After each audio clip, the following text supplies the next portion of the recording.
नमस्कार दोस्तों, हमारे यूट्यूब चैनल एग्जाम लर्नर में आपका स्वागत है। दोस्तों, आज के इस वीडियो में हम लोग उत्तर प्रदेश लोक सेवा आयोग द्वारा आयोजित एलटी ग्रेड एग्जाम 2018 हिस्ट्री का सॉल्व पेपर देखेंगे। तो टोटल जो है 60 क्वेश्चन हिस्ट्री से पूछा गया है। आपको पता होगा कि एसएसटी यानी कि सोशल साइंस में आपका 2 सब्जेक्ट का कॉम्बिनेशन होता है, जिसमें आपका या तो हिस्ट्री ज्योग्राफी होगा या फिर जो है हिस्ट्री पॉलिटी या हिस्ट्री इकोनॉमिक्स, जो है इन सब का जो है कॉम्बिनेशन होता है, या हिस्ट्री ज्योग्राफी।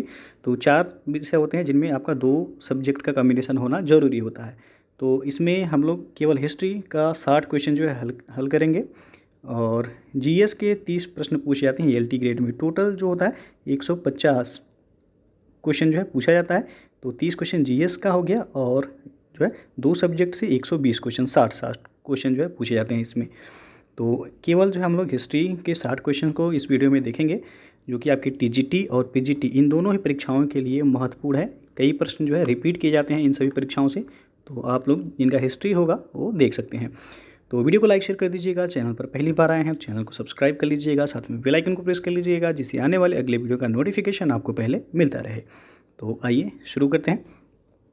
तो आप यहाँ पे देख सकते हैं कि उत्तर प्रदेश लोक सेवा आयोग द्वारा उत्तर प्रदेश एलटी ग्रेड परीक्षा 2018 इतिहास का ये हल प्रश्न पत्र है।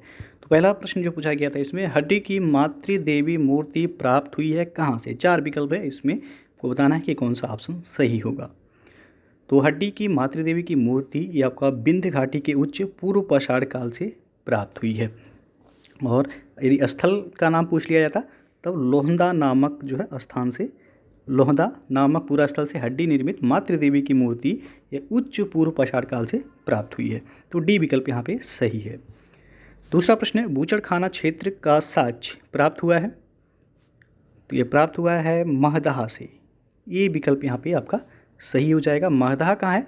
तो ये उत्तर प्रदेश के प्रतापगढ़ जिले में स्थित है महदहा। यहाँ से जो है बड़ी मात्रा में हड्डी एवं सींग निर्मित उपकरण प्राप्त हुए हैं, तो ये विकल्प सही हो जाएगा। और तीसरा प्रश्न है, इनमें से किन्हें भारत के प्राग इतिहास के अध्ययन को आरंभ करने का श्रेय दिया जाता है? तो ये दिया था रॉबर्ट ब्रूस फुट को। बी ऑप्शन यहाँ पे सही हो जाएगा।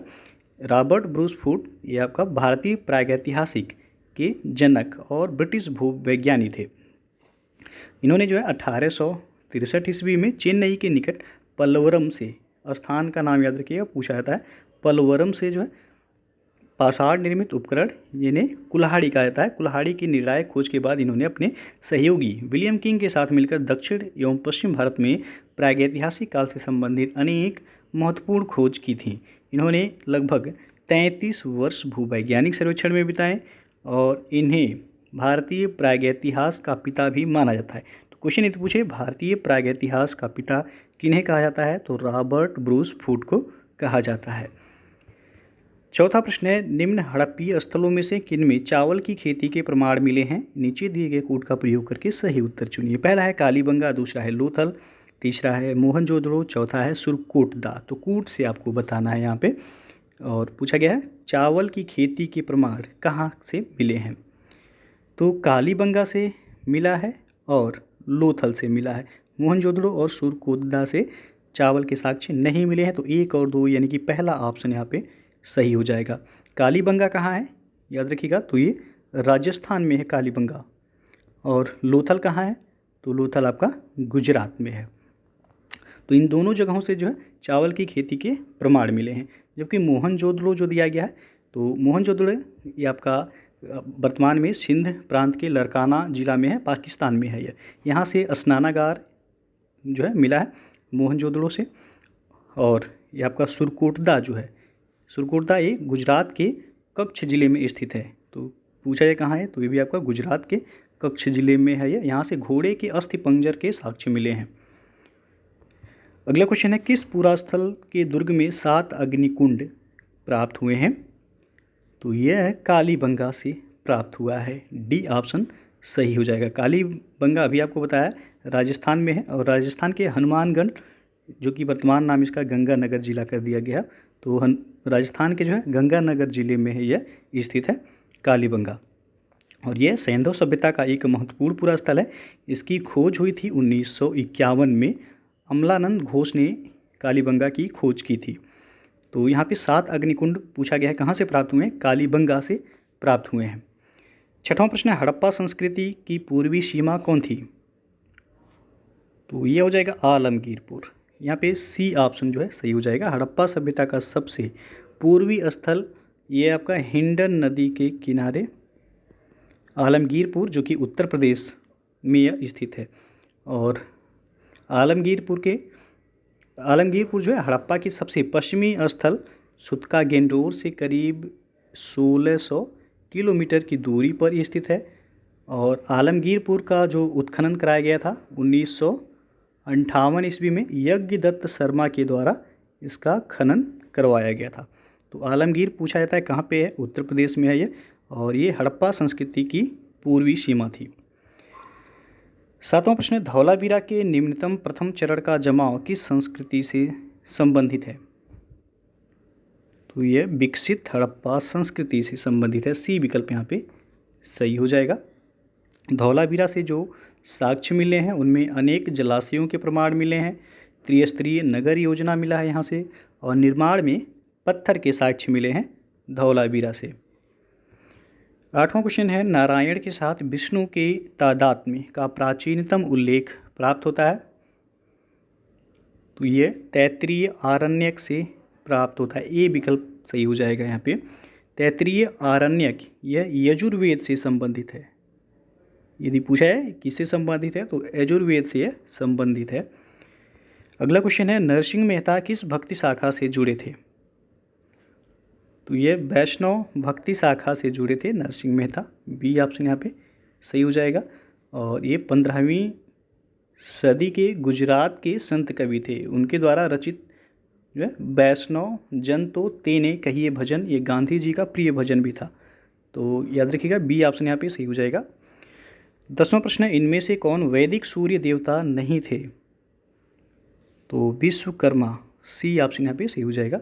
सावित्री, विष्णु, उरुक्रम तथा सविता ये वैदिक सूर्य देवता से संबंधित है, जबकि विश्वकर्मा यह शिल्पियों का मुखिया होता था। इन्हें निर्माण एवं सृजन का देवता माना जाता है विश्वकर्मा को।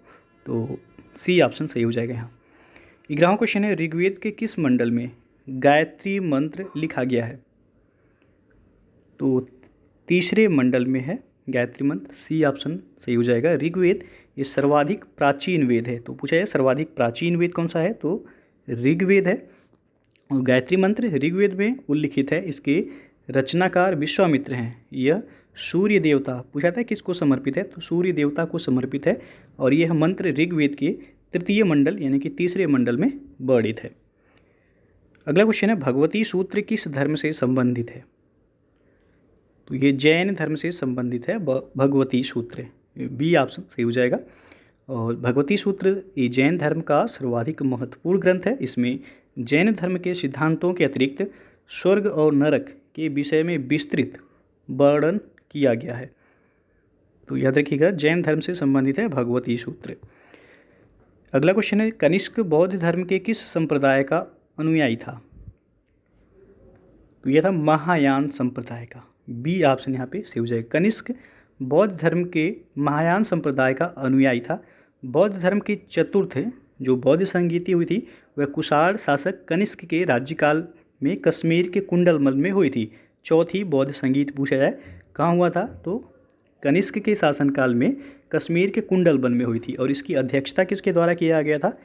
तो वसुमित्र ने इसकी अध्यक्षता की थी और अश्वघोष इसके उपाध्यक्ष बने थे। इसी समय बौद्ध धर्म हीनयान एवं महायान नामक दो जो है संप्रदायों में बांटा गया था। तो वही पूछा गया है, कनिष्क बौद्ध धर्म के किस संप्रदाय का अनुयायी था? तो महायान संप्रदाय का अनुयायी था कनिष्क। अगला क्वेश्चन है, प्रथम जैन समिति किसने आहूत की थी, यानी कि किसने बुलाया था? तो यहाँ पे जो है इसका सही आंसर होगा सी ऑप्शन स्थूलभद्र। प्रथम जैन समिति या जैन समिति को सभा भी कहा जाता है। तो ये 4th शताब्दी ईसा पूर्व में पाटलिपुत्र में स्थूलभद्र की अध्यक्षता में संपन्न हुई थी। और इस सभा में जैन धर्म के 12 अंगों का संकलन किया गया। इसमें भद्रबाहु के अनुयायियों ने भाग नहीं लिया था, जबकि द्वितीय जैन सभा वह 6ठी शताब्दी में बल्लभी में देवर्धिगढ़ या श्रमाश्रमण की अध्यक्षता में यह संपन्न हुई थी। तो पहला पूछा गया है तो स्थूलभद्र सही हो जाएगा। 15वां प्रश्न है, भगवान बुद्ध ने अपना पहला उपदेश कहाँ दिया था? तो ये दिए थे ऋषिपत्तन, जो कि प्राचीन नाम था किसका? सारनाथ का। तो ऑप्शन में कभी कभी ऋषिपत्तन ही दिया रहेगा, सारनाथ नहीं दिया रहेगा। यहाँ पे डी ऑप्शन सही हो जाएगा। 6 वर्षों की जो है कठिन तपस्या के बाद 35 वर्ष की आयु में वैशाख पूर्णिमा की रात्रि को एक पीपल के वृक्ष के नीचे गौतम बुद्ध को ज्ञान प्राप्त हुआ था, और ज्ञान प्राप्ति के बाद ये गौतम बुद्ध कहलाए थे। ज्ञान प्राप्ति के पश्चात गौतम बुद्ध ने अपने मत का प्रचार प्रारंभ किया, और अरुवेला से वे सबसे पहले ऋषिपत्तन, जो कि वर्तमान में सारनाथ इसका नाम है, यहाँ आए और उन्होंने 5 ब्राह्मण सन्यासियों को पहला उपदेश दिया, और इस प्रथम उपदेश को बोला जाता है धर्मचक्र प्रवर्तन। धर्मचक्र प्रवर्तन बोला जाता है पहले उपदेश को। तो यहाँ पे डी विकल्प सही होगा, ऋषिपत्तन याद रखिएगा, प्राचीन नाम था सारनाथ का। अगला क्वेश्चन है, सीरिया का राजदूत डायमेकस किस मौर्य शासक के दरबार में आया था? तो ये बिंदुसार के दरबार में आया था। बी विकल्प सही हो जाएगा यहाँ पे। डायनोसियस नामक राजदूत को मिस्र के शासक टालमी फिलाडेल्फस द्वितीय ने बिंदुसार के दरबार में भेजा था, और बिंदुसार के समय में सीरिया के शासक एंटियोकस प्रथम ने डायमेकस नामक राजदूत को भेजा था। तो पूछा गया यहाँ पे किस मौर्य शासक के दरबार में? तो बिंदुसार के दरबार में। 17वां क्वेश्चन है, मेगास्थनीज के लेखन में उल्लिखित एग्रोनोमोई कौन थे? तो ये जिले के अधिकारी होते थे, एग्रोनोमोई। मेगास्थनीज के द्वारा जो पुस्तक लिखा गया है, पूछा जाता है इंडिका। इनके द्वारा कौन सा पुस्तक लिखा गया है? तो इंडिका पुस्तक लिखा गया था। और एग्रोनोमोई यह जो है ग्रामीण अधिकारी थे। यह अधिकारी नदियों की देखभाल, भूमि की नापजोख, जलाशयों का निरीक्षण और नहरों की देखभाल करते थे, ताकि सभी लोगों को पानी ठीक से मिल सके। यह अधिकारी शिकारियों पर भी नियंत्रण रखता था, और उसको लोगों को पुरस्कृत और दंड देने का भी अधिकार था। तो यहाँ पे जो है आपका सही हो जाएगा कौन सा? सी ऑप्शन, जिले का अधिकारी। अगला क्वेश्चन देखते हैं कि गुप्त संवत 61 का मथुरा स्तंभ लेख किससे संबंधित है? तो ये संबंधित है चंद्रगुप्त द्वितीय से। बी ऑप्शन यहाँ पे सही हो जाएगा। चंद्रगुप्त द्वितीय का यदि शासनकाल देखा जाए तो 375 से लेकर के 415 ईस्वी तक जो चंद्रगुप्त द्वितीय का शासनकाल रहा। वह प्रथम गुप्त शासक था जिसने परम भागवत की उपाधि धारण की थी। तो ये भी प्रश्न पूछा जाता है, परम भागवत की उपाधि किसने धारण की थी? या पहला गुप्त शासक कौन था जिसने परम भागवत की उपाधि धारण की थी? तो वह था चंद्रगुप्त द्वितीय। 19वां प्रश्न है, इनमें से किस चोल शासक की उपाधि गंगईकोंड थी? तो वह है राजेंद्र प्रथम। बी ऑप्शन जो है सही हो जाएगा यहाँ पे। राजराज प्रथम की मृत्यु के बाद उसका योग्यतम पुत्र राजेंद्र प्रथम सम्राट बना। उसने अपने पिता की साम्राज्यवादी नीति को आगे बढ़ाया, और राजेंद्र प्रथम का काल वह चोल शक्ति का चरमोत्कर्ष काल था। तो यहाँ पे ये बी जो है सही हो जाएगा, राजेंद्र प्रथम। पूछा गया किस चोल शासक की उपाधि गंगईकोंड थी? तो राजेंद्र प्रथम का। अगला क्वेश्चन है, राजराज प्रथम की माता का क्या नाम था? तो माता का नाम पूछा गया है, वानवन महादेवी इनका नाम था। डी ऑप्शन जो है सही हो जाएगा। राजराज प्रथम का यदि शासनकाल देखा जाएगा तो 985 से लेकर 1014 तक, और ये प्रांतक द्वितीय का पुत्र जो है अरिमोली वर्मा था, जो राजराज के नाम से प्रसिद्ध हुआ। इसकी माँ वानवन महादेवी, यह प्रांतक की मृत्यु के बाद।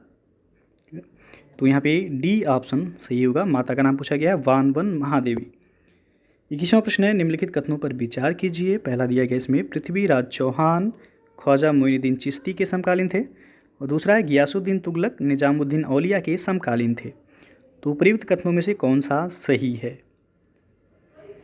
तो इसमें दोनों ही कथन सही है, इसलिए सी विकल्प से हुआ 1 और 2 दोनों।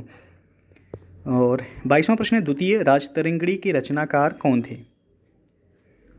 तो द्वितीय राजतरंगिणी पुस्तक पूछा गया है, तो इसके रचनाकार जोन राज थे। ये ऑप्शन सही हो जाएगा। जोन राज यह 15वीं सदी के एक कश्मीरी इतिहासकार और संस्कृति कवि थे। उन्होंने द्वितीय राजतरंगिणी नामक इतिहास ग्रंथ की रचना की थी। जबकि केवल राजतरंगिणी पूछा जाए तो इसकी रचना किसके द्वारा किया गया था? तो कल्हड़ के द्वारा जो है इसकी रचना की गई थी। राजतरंगिणी के लेखक पूछा है तो कल्हड़ होंगे। और कल्हड़ के शासन जो है, इनके समकालीन कश्मीर का शासक जो था कल्हड़ के, वह थे जय सिंह। तो द्वितीय राजतरंगिणी पूछा गया, कंफ्यूज मत होइएगा, जोन राज यहाँ पे से हुआ, केवल राजतरंगिणी पूछा जाए तो कल्हड़ होगा। अगला क्वेश्चन है, निम्नलिखित शासकों के शासनकाल को कालक्रम में व्यवस्थित कीजिए और नीचे दिए गए कोड का प्रयोग करके सही उत्तर का चयन कीजिए। पहला दिया गया मोहम्मद बिन कासिम, यानी कि MBT, महमूद गजनवी, तैमूर, फिर चंगेज खान। तो इनका शासनकाल पूछा गया और क्रम से पूछा गया कौन सा सही होगा ऑप्शन। तो सबसे पहले जो है मोहम्मद बिन कासिम का शासनकाल जो था, यानी कि भारत पर पहला जो मुस्लिम आक्रमण हुआ था 712 ईस्वी में मोहम्मद बिन कासिम ने किया था।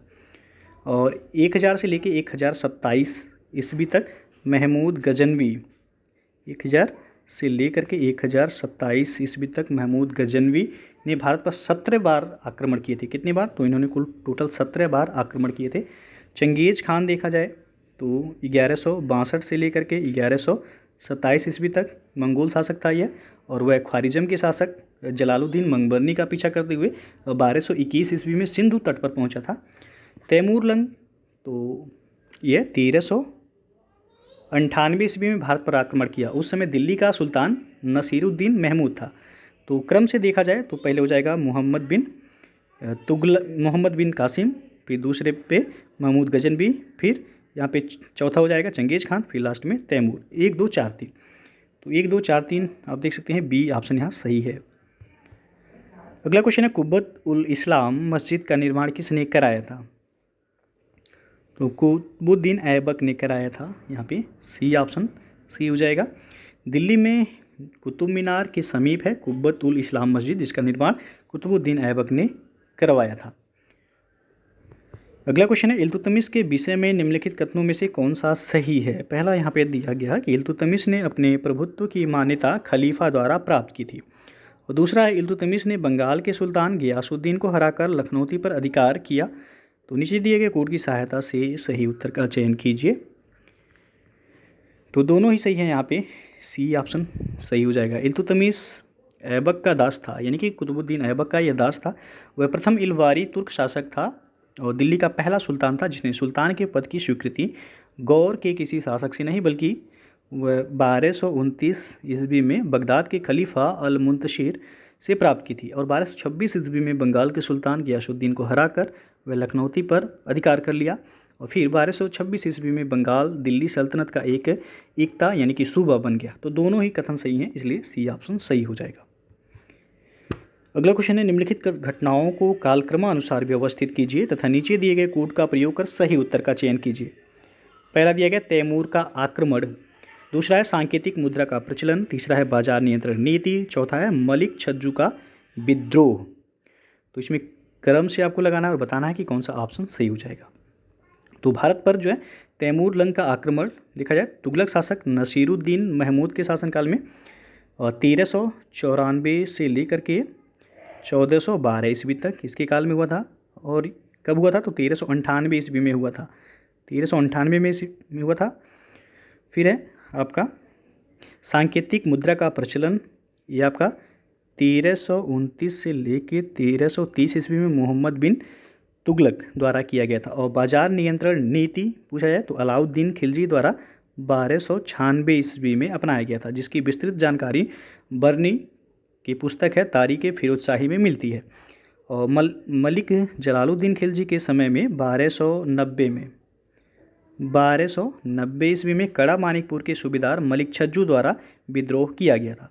तो क्रम से यदि देखा जाए तो यहाँ पे सबसे पहले हो जाएगा मलिक छज्जू का विद्रोह 4, फिर आपका उसके बाद तीसरा हो जाएगा बाजार नियंत्रण नीति 4-3। तो 4-3 में आप देख सकते हैं सी ऑप्शन केवल मैच करा, 4-3-2-1 इसमें सही है। अगला क्वेश्चन है, निम्नलिखित में से कौन सा सही सुमेलित नहीं है? एक तरफ दिया गया है घटना और दूसरी तरफ दिया गया वर्ष, तो सुमेलित नहीं है कौन सा? तो इसमें डी ऑप्शन जो दिया गया है कन्नौज का युद्ध 1530 ईस्वी में, ये आपका गलत है। कन्नौज का युद्ध कब हुआ था? 1540 ईस्वी में कन्नौज का जो है युद्ध हुआ था। और यहाँ पे जो सुल्तान जलालुद्दीन खिलजी की हत्या 1296 ईस्वी में हुई थी, सही है। खिज्र खान ने दिल्ली का सिंहासन ग्रहण किया कब? तो 1414 ईस्वी में, भी सही है। सिकंदर लोदी ने एक नए नगर आगरा की स्थापना कब की थी? 1504 ईस्वी में। ये क्वेश्चन कई बार पूछा गया, याद रखिएगा। सिकंदर लोदी द्वारा आगरा शहर की स्थापना की गई थी, कब की गई थी? तो 1504 ईस्वी में की गई थी। तो बाकी सभी सुमेलित हैं, डी ऑप्शन सुमेलित नहीं है। अगला क्वेश्चन है, अलाउद्दीन खिलजी के आक्रमण के समय देवगिरी का यादव शासक कौन था? तो वह था रामचंद्र। डी ऑप्शन यहाँ पे सही हो जाएगा। अलाउद्दीन खिलजी का दक्षिण भारत पर पहली बार 1296 ईस्वी में आक्रमण हुआ था और उसने यह आक्रमण जलालुद्दीन खिलजी के शासनकाल में देवगिरी के तत्कालीन शासक रामचंद्र देव पर किया था और इस युद्ध में रामचंद्र देव पराजित हुआ और प्रतिवर्ष इलिचपुर की आय दिल्ली भेजने का वह वादा भी किया था। इस युद्ध में अलाउद्दीन ने लूट से अत्यधिक धन प्राप्त किया था। तो यहाँ पे डी ऑप्शन सही होगा। देवगिरी का यादव शासक पूछा गया, उस समय कौन था? रामचंद्र था। 29वां प्रश्न है, विजयनगर साम्राज्य के शासक कृष्णदेवराय ने संरक्षण दिया था किसको?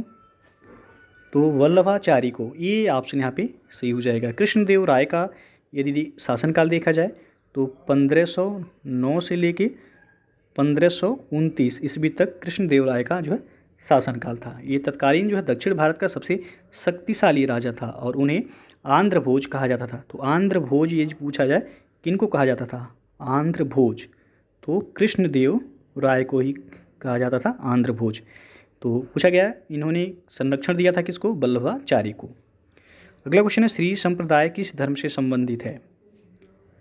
तो ये वैष्णव धर्म से संबंधित है श्री संप्रदाय। बी ऑप्शन सही हो जाएगा यहाँ पे। और शेख सलीम चिश्ती का दरगाह कहाँ स्थित है? तो फतेहपुर सीकरी में है। फतेहपुर सीकरी को किसने बसाया था? तो अकबर ने बसाया था। यहाँ पे डी ऑप्शन सही हो जाएगा।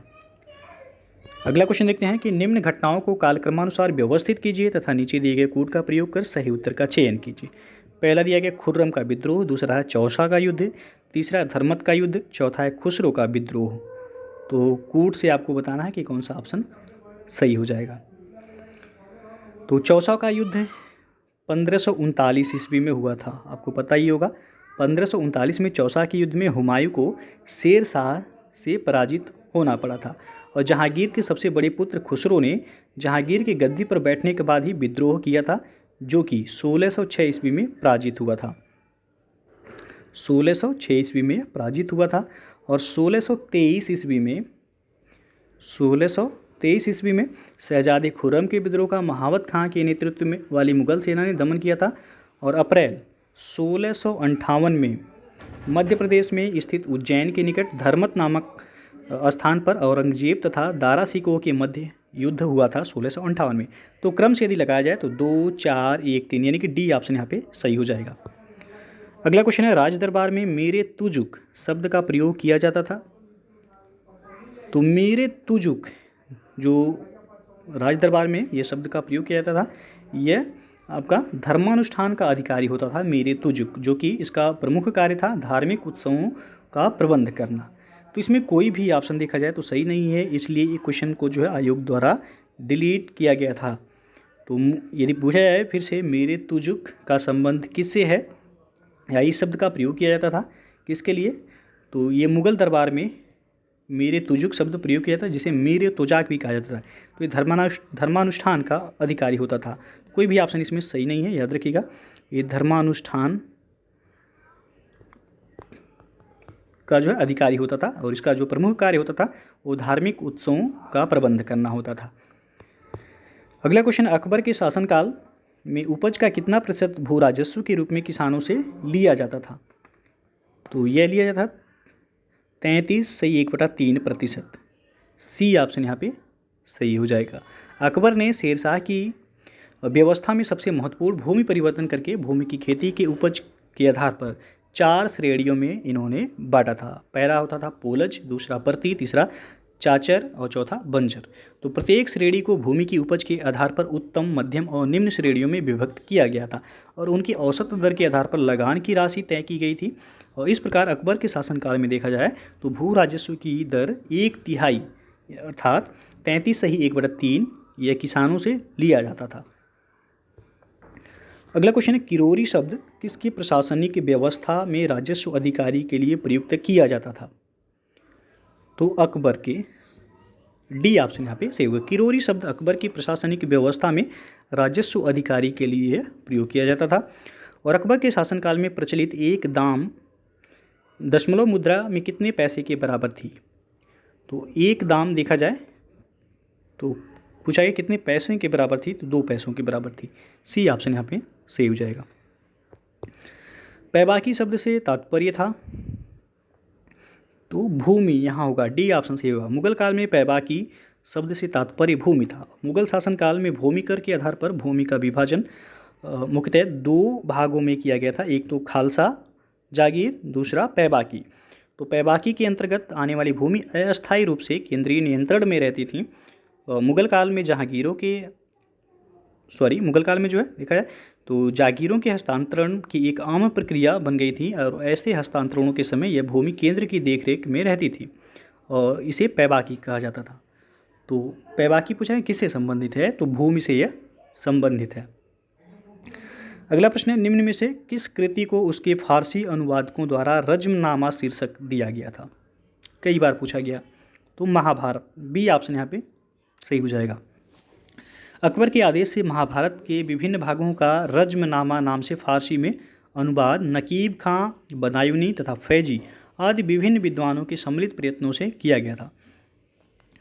तो ये प्रश्न पूछा जाता है कि महाभारत का फारसी अनुवाद क्या कहलाता है? रज्मनामा कहलाता है।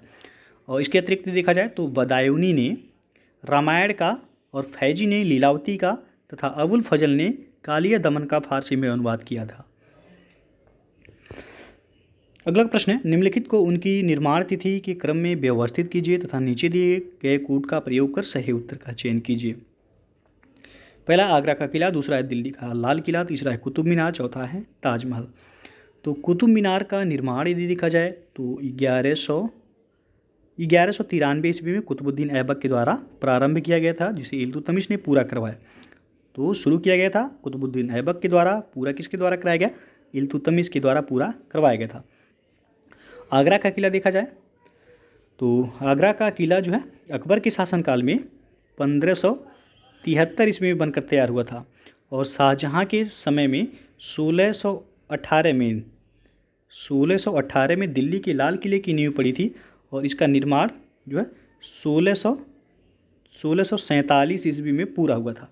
और ताजमहल का निर्माण देखा जाए तो 1631 से प्रारंभ हुआ था और 1648 ईस्वी में यह बनकर तैयार हुआ था। तो क्रम से यदि लगाया जाए तो सबसे पहले होगा कुतुब मीनार, फिर होगा आगरा का किला, फिर हो जाएगा दिल्ली का लाल किला और लास्ट में ताजमहल। 3 1 2 4 यानी कि बी विकल्प सही है यहाँ पे। अगला प्रश्न, भारत में पुर्तगालियों द्वारा प्राप्त किए गए स्थानों को उनके वर्षों से सुमेलित कीजिए तथा नीचे दिए गए कूट का प्रयोग कर सही उत्तर का चयन कीजिए। तो कालीकट देखा जाए तो आपका ये 1500 ईस्वी में जो है कालीकट 1500 में। कन्नानौर देखा जाएगा तो 1502 ईस्वी में। और फिर आपका धाबोल जो है तो धाबोल 1522 ईस्वी में। और पोन्नानी ये आपका 1526 ईस्वी में। तो यहाँ पे मिलान करना जो था तो मिलान करने वाला जो था यहाँ पे 3 4 1 2 जो है सही है, यानी कि कालीकट 1500 में जो है कालीकट 1502 में जो है कन्नानौर और धाबोल जो है 1522 में, पुन्नानी जो है 1526 ईस्वी में। तो ये सन जो है आप याद रखते हैं। आपसे पूछा गया था कि भारत में जो पुर्तगालियों द्वारा प्राप्त किए गए स्थानों को उनके वर्षों से सुमेलित कीजिए। तो धाबोल को प्राप्त किया गया था 1522 में, पुन्नानी को 1526 में, कालीकट को 1500 में और कन्नानौर को 1502 ईस्वी में। अगला प्रश्न है, निम्न में से किस स्थान को 1661 ईस्वी में पुर्तगाल द्वारा दहेज स्वरूप अंग्रेजों को दिया गया? तो बम्बई को। सी ऑप्शन यहाँ पे सही हो जाएगा। 1661 ईस्वी में इंग्लैंड के सम्राट चार्ल्स द्वितीय का विवाह पुर्तगाल की राजकुमारी कैथरीन से होने पर चार्ल्स को बम्बई उपहार के रूप में प्राप्त हुआ था, जिसे चार्ल्स ने 1668 ईस्वी में 10 पाउंड वार्षिक किराए पर ब्रिटिश ईस्ट इंडिया कंपनी को इन्होंने दे दिया था, बम्बई को। अगला प्रश्न है, निम्न में से कौन सा सही सुमेलित नहीं है? एक तरफ है घटना, दूसरी तरफ उनकी तिथि दी गई है, तो सुमेलित नहीं है कौन सा? तो ब्लैक होल की घटना कब हुई थी? 20 जून 1756 को ब्लैक होल की घटना हुई थी, बिल्कुल सही है। प्लासी का युद्ध कब हुआ था? तो 23 जून 1757 को प्लासी का युद्ध हुआ। बक्सर का युद्ध कब हुआ? तो 22 अक्टूबर 1764 को बक्सर का युद्ध हुआ। देवगांव की संधि कब हुई? तो 17 दिसंबर 1818 नहीं, बल्कि 17 दिसंबर 1803 ईस्वी को देवगांव की संधि हुई थी। तो पूछा गया सुमेलित नहीं है, डी ऑप्शन यहाँ पे सुमेलित नहीं है। अगला प्रश्न है, कौन सा मैसूर युद्ध मंगलौर की संधि के साथ समाप्त हुआ? तो वह द्वितीय, डी ऑप्शन यहाँ पे सही हो जाएगा। द्वितीय आंग्ल मैसूर युद्ध कब हुआ था? तो ये आपका 1780 से लेकर के 84 ईस्वी के बीच जो है इसकी समाप्ति मंगलौर की संधि 1784 के साथ हुई थी, जिसके आधार पर दोनों पक्षों ने एक दूसरे के भूभाग वापस कर दिए। इस दौरान गवर्नर जनरल जो था वो वारेन हेस्टिंग्स था। ये पूछा जाता है कि द्वितीय आंग्ल मैसूर युद्ध के समय गवर्नर जनरल कौन था? वारेन हेस्टिंग्स था। और इसकी समाप्ति कब किस संधि के तहत हुई? तो मंगलौर की संधि के तहत हुई थी 1784 में। 1857 के विद्रोह के समय मुगल शासक कौन था? तो बहादुर शाह जफर, ये ऑप्शन सही हो जाएगा। 1857 की क्रांति का प्रारंभ पूछा जाता है कहाँ से हुआ था? तो 10 मई को मेरठ से हुआ था 1857 की क्रांति की शुरुआत। तो उस समय मुगल शासक कौन था? बहादुर शाह जफर था। अगला क्वेश्चन है, बिहार में 1857 के विद्रोह के नायक कौन थे? तो आपको पता ही होगा, कुंवर सिंह थे। डी ऑप्शन यहाँ पे सही होगा, कई बार पूछा गया है क्वेश्चन। बिहार में कहाँ से? तो ये जगदीशपुर से पूछा था कुंवर सिंह। अगला क्वेश्चन है, दक्षिणेश्वर संबंधित है? तो रामकृष्ण परमहंस से संबंधित है दक्षिणेश्वर, सी ऑप्शन सही हो जाएगा यहाँ पे। रामकृष्ण परमहंस के बचपन का नाम पूछा जाता है, तो गदाधर इनके बचपन का नाम था। एक महान विचारक थे जिनके विचारों को उनके शिष्य स्वामी विवेकानंद ने पूरी दुनिया में फैलाया। और रामकृष्ण ने इस बात पर जोर दिया था कि ईश्वर तक पहुंचने के कई मार्ग हो सकते हैं। उन्होंने उपासना के सभी रूपों में एक ही परमात्मा की आराधना की बात कही है। तो यहाँ पे आपको बता दें कि रामकृष्ण परमहंस कलकत्ता के एक मंदिर जो कि नाम है दक्षिणेश्वर, वहाँ के ये पुजारी थे। और पूछा था रामकृष्ण परमहंस मिशन की स्थापना कब हुई थी? तो 1897 में हुआ था। किसके द्वारा? स्वामी विवेकानंद के द्वारा इसकी स्थापना की गई थी। अगला प्रश्न है, इनमें से कौन देवबंद स्कूल से नहीं जुड़े थे? तो शाह अब्दुल अजीज ये देवबंद स्कूल से नहीं जुड़े हुए थे, ये ऑप्शन सही हो जाएगा। देवबंद स्कूल ये उलेमाओं ने जो प्राचीन मुस्लिम विद्या के अग्रणी थे, ये आंदोलन उन्होंने चलाया था। और यह एक पुनर्जागरण आंदोलन था जिसके दो मुख्य उद्देश्य थे। पहला था मुसलमानों में कुरान तथा हदीस की शुद्ध शिक्षा का प्रसार करना, और दूसरा विदेशी शासकों के विरुद्ध जिहाद की भावना को जीवित रखना।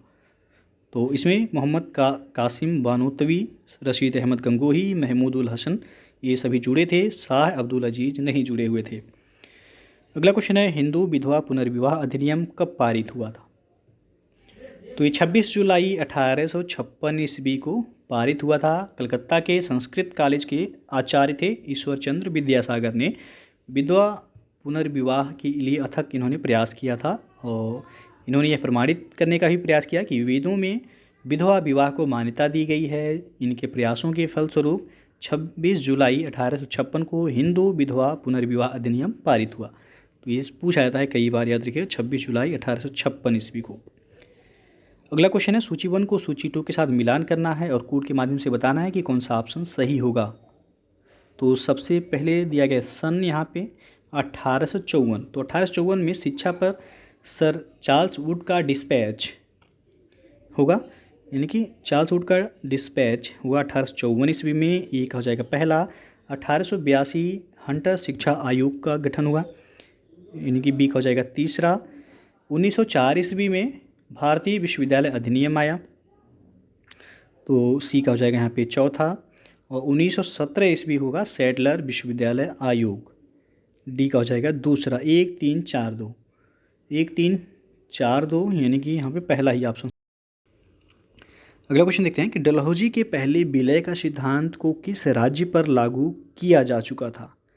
तो यहाँ पे मांडवी है, कोलाबा और जालौर है, सूरत है, तो डी ऑप्शन रहेगा उपर्युक्त सभी को।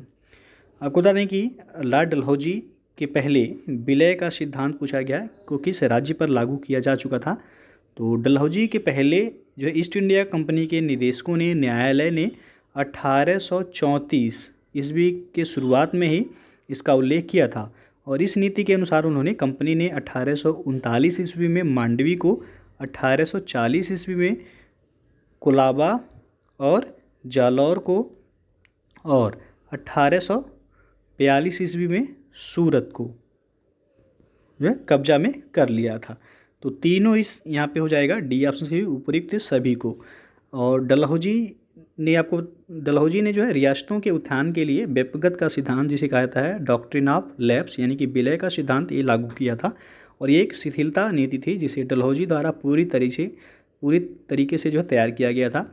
और डलहौजी के द्वारा इसका जो शासनकाल है 1839 से लेकर 1856 ईस्वी तक ये चलाया गया।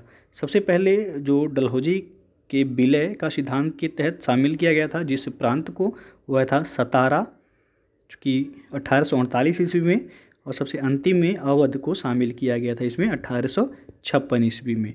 तो इससे पहले भी डलहौजी के पहले भी पूछा गया है किस राज्य पर यह सिद्धांत लागू किया जा चुका था, तो मांडवी, कोलाबा और जालौर और सूरत पर लागू किया जा चुका था। तो डी ऑप्शन सही होगा उपर्युक्त सभी। अगला प्रश्न है, इनमें से किसने भारत में बैप्टिस्ट मिशनरियों की गतिविधियों को विनाशक माना था। तो वह थे वेलेजली, सी ऑप्शन यहाँ पे सही हो जाएगा। इंग्लैंड के बैप्टिस्ट मिशनरी त्रिमूर्ति, जोशुआ मार्शमैन, विलियम कैरी एवं विलियम वार्ड ये कलकत्ता में अपनी गतिविधि प्रारंभ करना चाहते थे, किंतु गवर्नर जनरल उस समय लॉर्ड वेलेजली थे। उनकी गतिविधियों को इतना विनाशक एवं शांति के लिए वह खतरा मानते थे कि उनके कलकत्ता प्रवेश पर भी इन्होंने प्रतिबंध लगा दिया था। तो सी ऑप्शन सही होगा, वेलेजली। अगला प्रश्न है, लंदन में ईस्ट इंडिया एसोसिएशन की स्थापना किसने की थी। तो दादा भाई नौरोजी ने।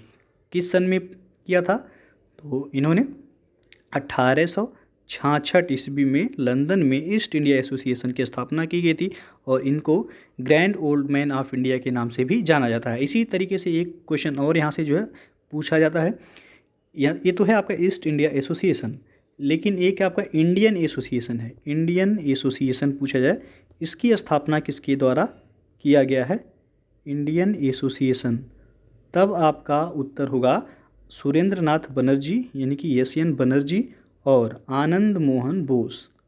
एस.एन. बनर्जी और आनंद मोहन बोस के द्वारा कलकत्ता में कब, तो 1876 ईस्वी में इंडियन एसोसिएशन की स्थापना की गई थी। तो दोनों में अंतर है। इंडियन एसोसिएशन पूछा है तो एस.एन. बनर्जी यानी कि सुरेंद्र नाथ बनर्जी और ए.एम. बोस यानी कि आनंद मोहन बोस के द्वारा इसकी स्थापना की गई 1876 में। और ईस्ट इंडिया एसोसिएशन की स्थापना किसके द्वारा की गई थी, तो दादा भाई नौरोजी के द्वारा 1866 ईस्वी में इसकी स्थापना की गई थी। तो दोनों ही याद रखिएगा, यहाँ पे सी ऑप्शन सही होगा। अगला प्रश्न है, महात्मा गांधी के संबंध में निम्नलिखित कथनों में से कौन सा सही है। तो पहला यहाँ पे दिया गया 1920 ईस्वी में उन्होंने असहयोग आंदोलन प्रारंभ किया। दूसरा है उन्होंने ग्राम उद्योग संघ प्रारंभ किया था। तो नीचे दिए गए कूट से सही उत्तर का चयन कीजिए। तो दोनों ही सही है, सी ऑप्शन सही होगा, 1 और 2 दोनों। असहयोग आंदोलन गांधी जी के द्वारा शुरू किया गया था, कब, तो 1 अगस्त 1920 को गांधी जी के द्वारा जो है असहयोग आंदोलन शुरू किया गया था। और गांधी जी ने ग्रामीण विकास को केंद्र में रखकर वैकल्पिक प्रौद्योगिकी के साथ साथ स्वदेशी और सर्वोदय के महत्व को भी उन्होंने बताया था। गांधी जी ने कुटीर उद्योग को प्रोत्साहन प्रदान करने के लिए ग्राम उद्योग संघ भी शुरू किया गया था। दोनों ही सही है, सी ऑप्शन सही हो जाएगा। अगला क्वेश्चन है, भारतीय राष्ट्रीय कांग्रेस के उदारवादी युग में भारतीय ग्लैडस्टोन की उपाधि दी गई थी किसको। तो बी ऑप्शन सही होगा यहाँ पे, दादा भाई नौरोजी को। भारतीय राष्ट्रीय कांग्रेस के उदारवादी युग में भारतीय ग्लैडस्टोन की उपाधि दादा भाई नौरोजी को प्रदान की गई थी। तो बी ऑप्शन यहाँ पे सही हो जाएगा। अगला क्वेश्चन देखते हैं, सुभाष चंद्र बोस ने सिंगापुर में स्वाधीन भारत की सरकार गठित की थी कब? तो यह किया गया था आपका 21 अक्टूबर 1943 को। सी ऑप्शन यहाँ पे सही हो जाएगा। 21 अक्टूबर 1943 को सुभाष चंद्र बोस ने सिंगापुर में स्वतंत्र भारत की अस्थायी सरकार, जिसे कहता है आज़ाद हिंद सरकार, आज़ाद हिंद सरकार का गठन किया गया था कब? तो 21 अक्टूबर 1943 को। अलीगढ़ आंदोलन से निम्नलिखित में से कौन संबंधित नहीं थे? तो वह थे मौलाना अबुल कलाम आज़ाद, वह अलीगढ़ आंदोलन से संबंधित नहीं थे। अलीगढ़ आंदोलन सर सैयद अहमद खान के नेतृत्व में प्रारंभ किया गया था। इसमें अल्ताफ़ हुसैन हाली, नज़ीर अहमद, चिराग अली, इन्होंने सक्रिय रूप से सहभागिता दिया। इसमें मौलाना अबुल कलाम आज़ाद शामिल नहीं थे। तो सी ऑप्शन सही हो जाएगा यहाँ पे। 1947 में भारत विभाजन के बाद किसे संयुक्त रक्षा समिति, जिसे सैनिक कर्मचारियों, हथियारों व युद्ध सामग्रियों के विभाजन की जिम्मेदारी सौंपी गई थी, का सर्वोच्च सेनापति बनाया गया? तो ऑचिन लेक को बनाया गया। डी ऑप्शन यहाँ पे सही हो जाएगा। 1947 में भारत विभाजन के बाद ऑचिन लेक को संयुक्त रक्षा समिति, जिसे सैनिक कर्मचारियों, हथियारों व युद्ध सामग्रियों के विभाजन की जिम्मेदारी सौंपी गई थी। ये जो है सर्वोच्च सेनापति बनाया गया था ऑचिन लेक को। भारत की जनगणना 1891 में जनगणना आयुक्त कौन थे? तो उस समय जनगणना आयुक्त वेंस थे। बी ऑप्शन सही हुआ। 1891 में जनगणना आयुक्त जेरवायस एथिलस्टेन बेंस, इनका पूरा नाम था। और भारत में जनगणना की शुरुआत पूछा है सबसे पहले कब हुआ? तो 1872 में लॉर्ड मेयो के शासनकाल में हुआ। और नियमित पूछा है जनगणना कब शुरू हुआ भारत में? तो 1881 में लॉर्ड जो है रिपन के शासनकाल में नियमित जनगणना भारत में शुरू हुआ था। हर 10 वर्ष पर जो है जनगणना शुरू किया गया। तो इसमें पूछा गया 1891 में जनगणना आयुक्त कौन थे? तो वेंस थे। बी ऑप्शन सही हो जाएगा यहाँ पे। अगला क्वेश्चन है आपका, सूची 1 को सूची 2 के साथ मिलान करना है और कोड के माध्यम से बताना है कि कौन सा ऑप्शन सही होगा। एक तरफ है लेखक, दूसरी तरफ है उनकी कृति। तो बीजी तिलक यानी कि बाल गंगाधर तिलक के द्वारा लिखा गया गीता रहस्य। अरविंदो घोष के द्वारा लिखा गया है the ideal of human unity. और JL नेहरू यानी कि जवाहरलाल नेहरू के द्वारा द यूनिटी ऑफ इंडिया लिखा गया है। SC बोस यानी कि सुभाष चंद्र बोस के द्वारा जो है यहाँ पे दिया गया द स्प्रिंगिंग टाइगर। तो यह कर्नल ह्यूटोए का है, ना कि सुभाष चंद्र बोस का। तो यहाँ पे आपसे पूछा सुमेलित नहीं है, कौन सा है? सुमेलित नहीं बताना था, सॉरी, मिलान नहीं करना है। तो डी ऑप्शन जो है आपका यहाँ पे सुमेलित नहीं है। द स्प्रिंगिंग टाइगर किसका है? तो कर्नल ह्यूटोए का है। ये कर्नल ह्यूटोए का है स्प्रिंगिंग टाइगर। और तो डी ऑप्शन आपका सुमेलित नहीं है। अगला क्वेश्चन आपका, निम्न घटनाओं पर विचार कीजिए तथा उन्हें कालक्रमानुसार व्यवस्थित कीजिए और नीचे दिए गए कोड का प्रयोग करके सही उत्तर का चयन कीजिए। तो श्रीरंगपट्टनम की संधि, तो ये आपका हुआ था 1792 में। कब हुआ था? तो ये तीसरा आंग्ल मैसूर युद्ध के समय हुआ था, जो कि तीसरा आंग्ल मैसूर युद्ध हुआ 1790 से 92 में। तो श्रीरंगपट्टनम की संधि के तहत जो है इसका समापन हुआ था, यानी कि अवसान हुआ था। 1792 हो जाएगा। सूरत की संधि कब हुई थी? तो 1775 ईस्वी में संपन्न हुई थी सूरत की संधि। और सालबाई की संधि, तो सालबाई की संधि जो है ये प्रथम आंग्ल मराठा युद्ध का समापन इसी के तहत हुआ था, सालबाई संधि के तहत 1782 में, 1782 के द्वारा हुआ था। और बेसीन की संधि कब हुई थी? तो बसीन की संधि 1802 ईस्वी में, 1802 ईस्वी में पेशवा बाजीराव द्वितीय और अंग्रेज़ों के बीच ये युद्ध हुआ था, बसीन की संधि। तो क्रम से देखा जाए तो इसमें जो सही होगा सबसे पहले हो जाएगा सूरत की संधि, फिर हो जाएगा आपका सालबाई की संधि, फिर होगा आपका श्रीरंगपट्टनम की संधि और लास्ट में हो जाएगा आपका वेसीन की संधि 2, 3, 1, 4, यानी कि बी ऑप्शन जो है सही हो जाएगा आपका। तो दोस्तों ये था आपका उत्तर प्रदेश लोक सेवा आयोग द्वारा आयोजित ELT ग्रेड एग्ज़ाम 2018 हिस्ट्री यानी कि इतिहास का शॉर्ट पेपर, जिसमें 60 क्वेश्चन जो है इतिहास से पूछे गए थे। तो आपको पता ही होगा SST यानी कि सोशल साइंस में 2 सब्जेक्ट का कॉम्बिनेशन होता है, दोनों सब्जेक्ट से 60-60 क्वेश्चन और 30 प्रश्न जो है आपका जीएस का होता है। टोटल जो प्रश्नों की संख्या होती है 150। और यूपीपीएससी के एग्ज़ाम में आपको पता ही होगा कि निगेटिव मार्किंग भी होता है, तो इसमें आपका निगेटिव मार्किंग भी था। तो वीडियो अच्छा लगा हो लाइक शेयर कर दीजिएगा, चैनल को सब्सक्राइब नहीं किए हैं सब्सक्राइब कर लीजिएगा, साथ में बेल आइकन को प्रेस कर लीजिएगा जिससे आने वाले अगले वीडियो का नोटिफिकेशन आपको पहले मिलता रहे। तो वीडियो को पूरा देखने के लिए बहुत बहुत धन्यवाद।